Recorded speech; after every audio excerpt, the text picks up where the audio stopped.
Love was supposed to be my compass, but sometimes it blinds you to the shadows creeping closer. One whispered promise can unravel everything you thought was real. What happens when the truth finally steps into the light? My heart pounded as I slipped the velvet box into my pocket, the weight of it heavier than the diamond inside. I, Wyatt, had spent weeks planning this moment for Isabel, the woman who made every day feel like a gift. We met at my buddy Cole's birthday bash, her laugh cutting through the noise like a melody I didn't know I needed.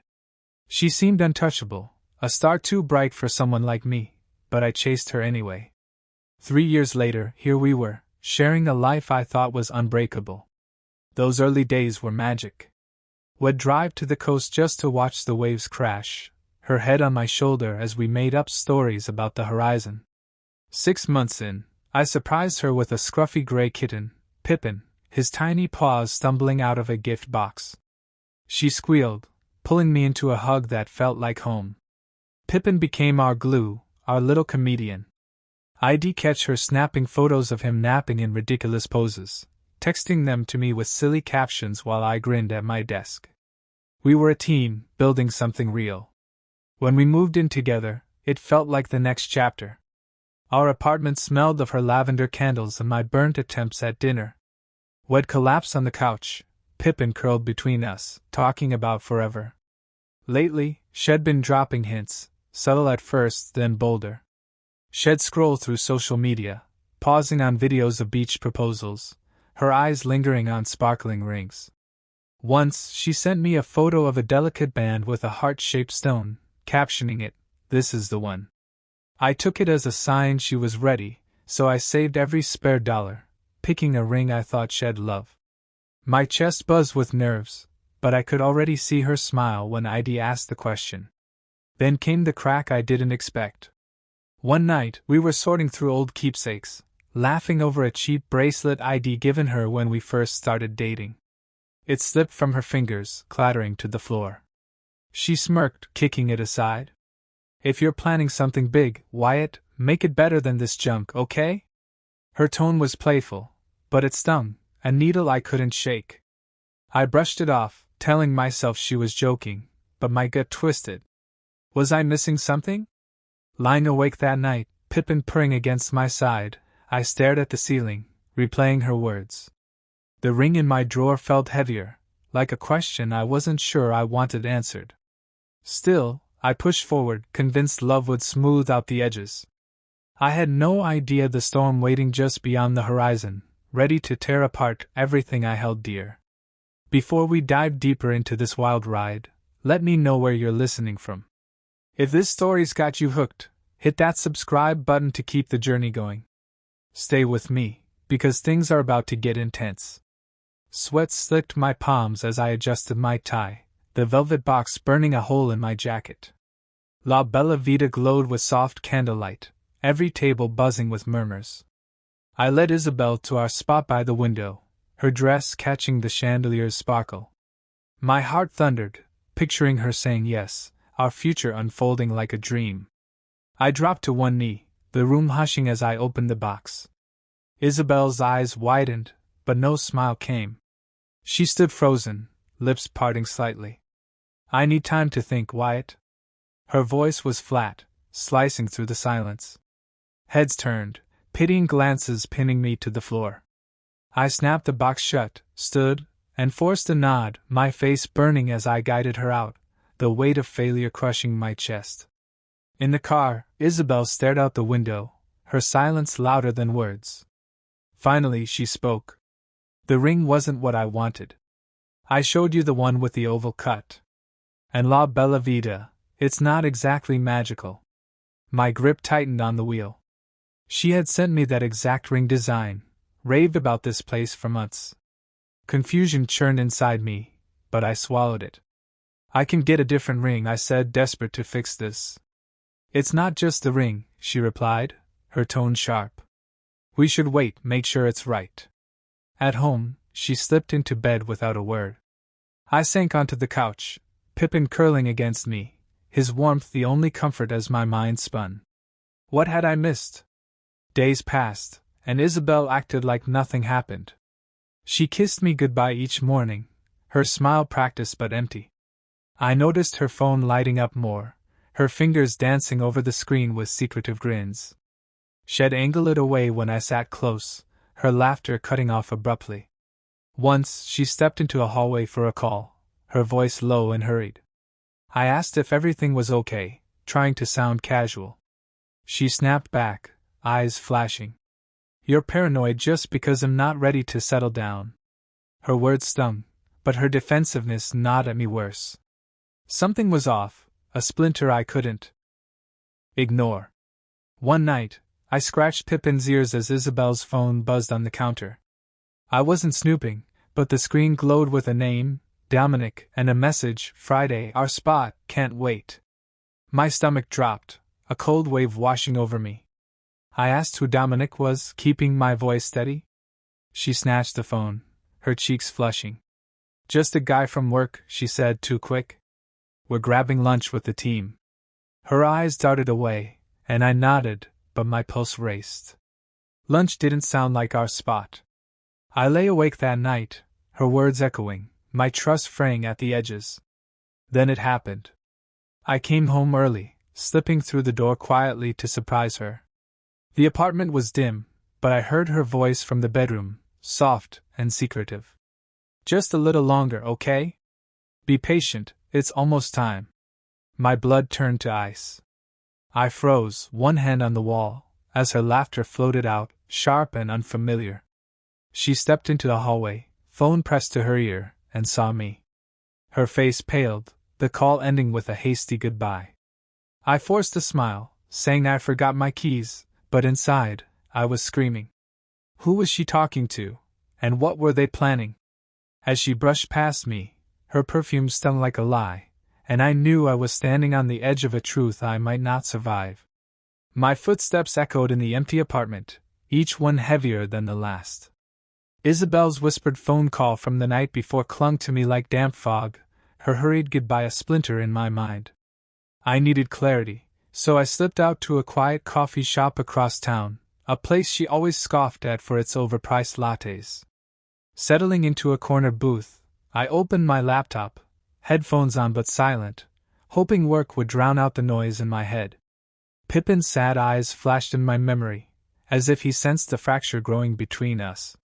I pushed the thought away, focusing on the hum of the cafe, until a familiar laugh sliced through it. Isabel's voice carried from the table behind me, shielded by a towering fern. She was with Ava, her friend from work, their chatter light at first. My pulse quickened, but I stayed still, invisible in my nook. Then my name dropped, and her tone shifted, sharp and cold. Wyatt actually thought I'd jump at that proposal, she said, her laugh like broken glass. He's so predictable, it's almost sad. My breath caught, fingers tightening around my coffee mug. Ava mumbled something, but Isabel pressed on. I'm not tying myself to him, Ava. He's just a safety net until things line up. Dominic's the real deal, someone with ambition, not some dreamer stuck in neutral. Every word carved into me, my chest tightening as if the air had vanished. Dominic. The name from her phone, now a living shadow. Isabel's voice dipped lower, dripping with smugness. If Wyatt tries again, he'll play along, say yes, keep him happy. Once Dominic's ready, he'll walk away. He's too lovesick to see it coming. A chill spread through me, my hands trembling. She spoke of me like a pawn, disposable, her affection a mask I'd never questioned. Ava's voice wavered. That sounds harsh, Isabel. You sure about this? Isabel scoffed, sipping her drink. Harsh? It's practical. Wyatt's sweet, but he's not my future.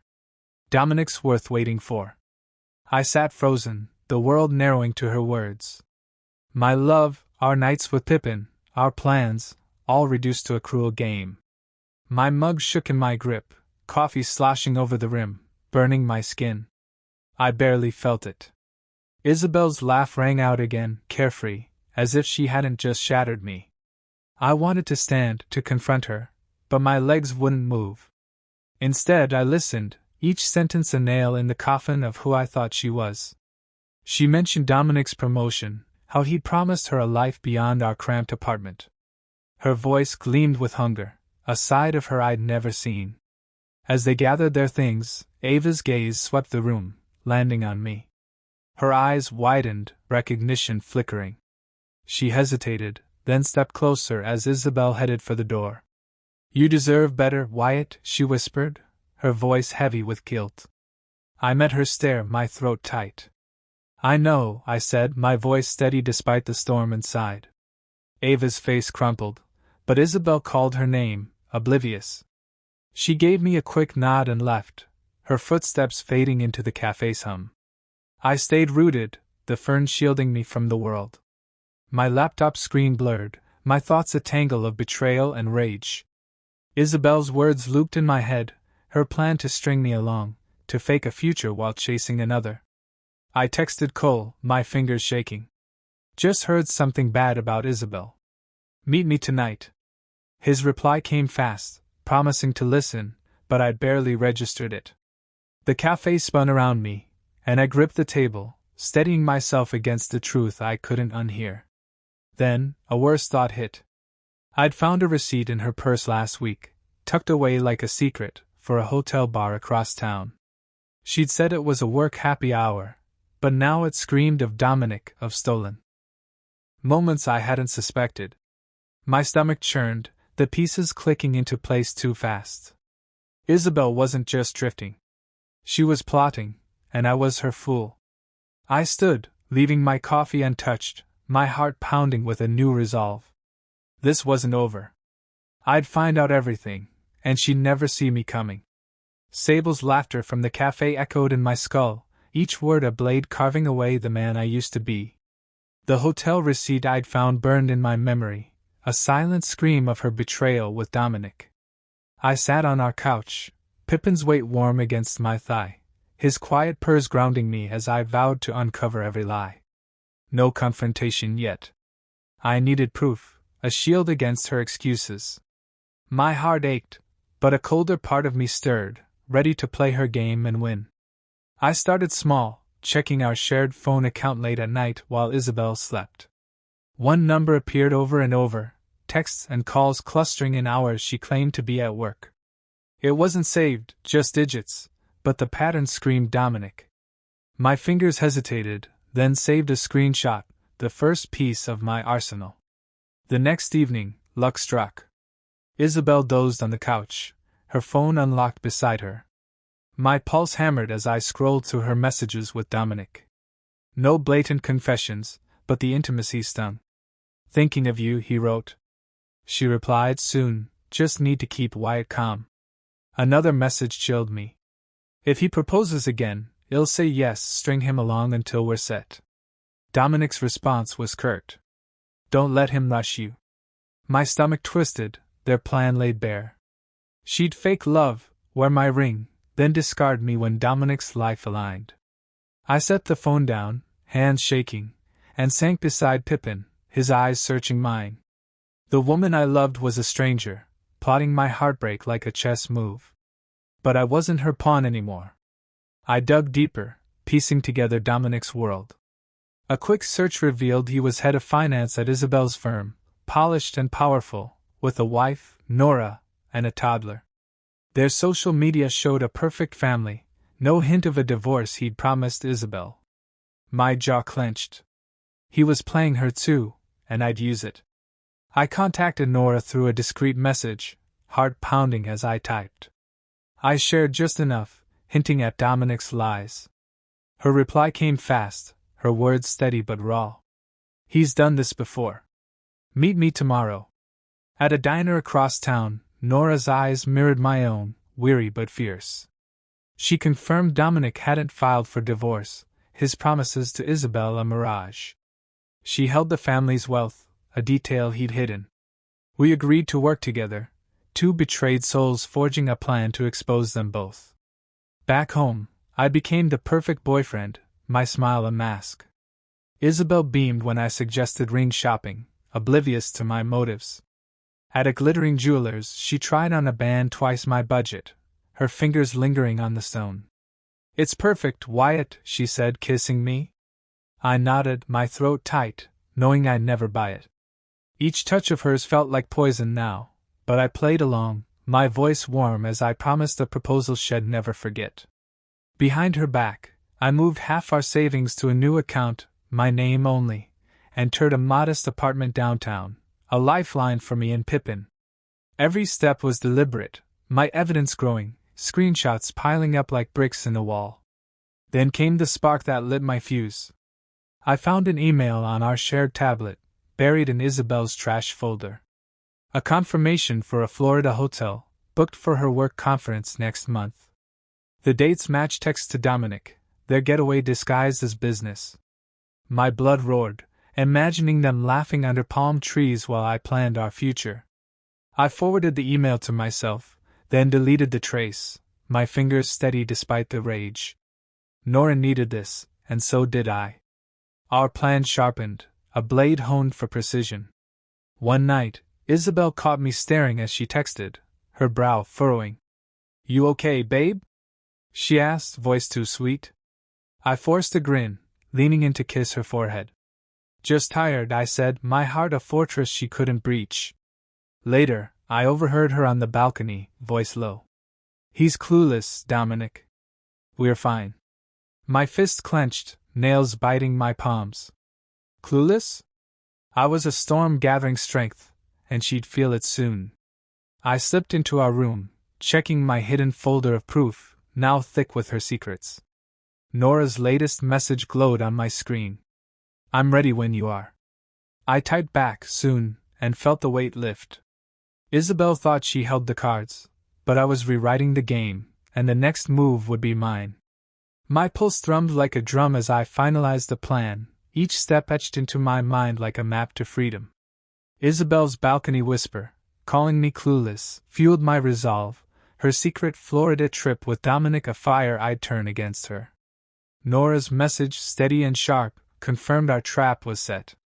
I moved through our apartment like a ghost, packing essentials into a hidden bag while Isabel hummed in the shower, oblivious to the storm brewing. Pippin watched me, his tail flicking, as if he knew our world was about to shift. I scratched his ears, promising him a new start, my heart steady despite the ache. The Grand Haven loomed ahead, its glass facade glinting under city lights. I'd booked a private room, sold it to Isabel as her dream proposal, complete with our closest friends and her parents, who'd always welcomed me like family. She spent days picking a dress, texting Ava about how she'd act surprised, her excitement a cruel irony. I arrived early, greeting the manager, a friend of Cole's who'd ensured every detail was perfect, not with flowers or champagne, but with a projector and screen. My hands steadied as I tested the setup, slides loaded with evidence, a guillotine waiting to drop. Guests trickled in, their smiles warm, expecting a celebration. I nodded, my face a mask, while my chest tightened with the weight of what was coming. Isabel swept in at 7:30, her emerald dress shimmering, eyes scanning for the romantic scene she'd imagined. Confusion flickered as she saw chairs facing a blank screen, no candlelit table. I guided her to the center seat, my touch light but firm. "You wanted unforgettable," I said, voice calm. "This is it." Her brow furrowed, but she sat, still expecting a ring. I signaled Cole, and the lights dimmed, the projector humming to life. A title flashed, "The Truth About Isabel and Dominic," and her gasp cut the air. Images followed, screenshots of her text to Dominic, cruel and clear. "I'll say yes to Wyatt, keep him happy, then leave when you're ready."